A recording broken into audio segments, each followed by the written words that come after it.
umsebenzi. Number one, bafuna i-experience ukuthi wake wasebenza kuphi. Two, kunama-references elandeni based on the experience onayo. Now, Moses, i-experience yakhe siyayazi. Siyazi ukuthi uMoses wahlangana noNkulunkulu esihlahleni esivuthayo.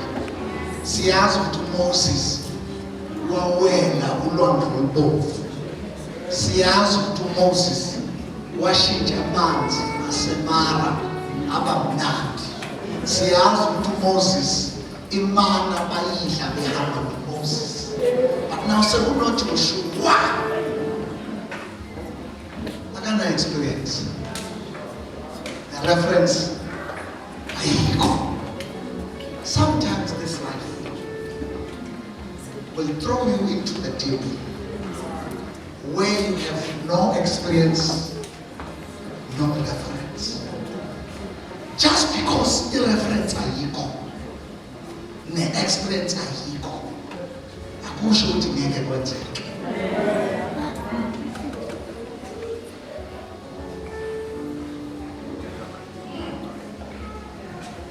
Mthandazi, umqondo wakho wa last year mawufuna ukungena ngawo this year, ama-results a-last year this year azofana. Indlela owenza ngayo last year mangabe uqhubeka ngayo this year uma ungabheki into enkulu kakhulu kuyafana.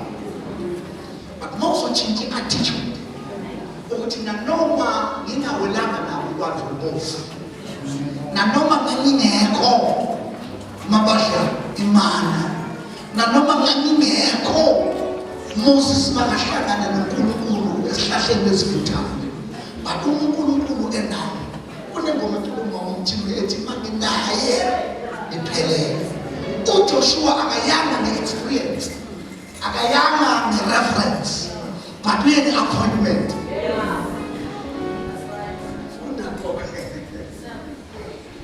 Mama don't say, if we go to do izinto ngendlela ya last year, kana sekhaya mahala 2025 no 24 ndio kushitwa na somo kwa 25 not jamaa, because your plan and teaching exercise futhi ukuhlala njena enamkhathe noma njengoba teaching exercise kwazi ukuthi sesibhele nama results awachange.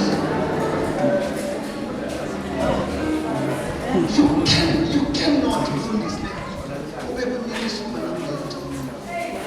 You can't be in business umanamento. Awukwazi ukuba semsebenzini umanamento. At some point, mentoring and coaching is needed. Moses ahola uJoshua wayefunda. Njengoba wena emsebenzini sesingaphathi lapho. Ngiyakutshela nje bathi ngo-endinje next 2 weeks umphatha ngekho. Kunokuthi usebenzise ithuba lokufunda uthi ngabathola. Sasizwa ngawo ukuthi wena sowenzela itiye kanti makhona uphathi yasenze. No, sondele. U-2025 mama uzohamba nokondo ya last year, ama-results tuba yafana. But nawuthola umuntu one-experience kunawe, simelela kakareka, because there's more to gain for 2025. Moses, my servant, is dead. Mara abantwana bakaIsrayeli bakafikanga eKhanani. Kwakucela ukukhuluma kabuhlungu.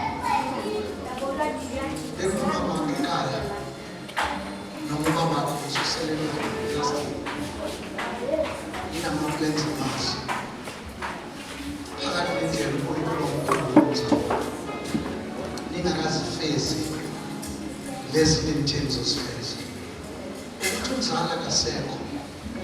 akusho ukuthi ekhaya livane.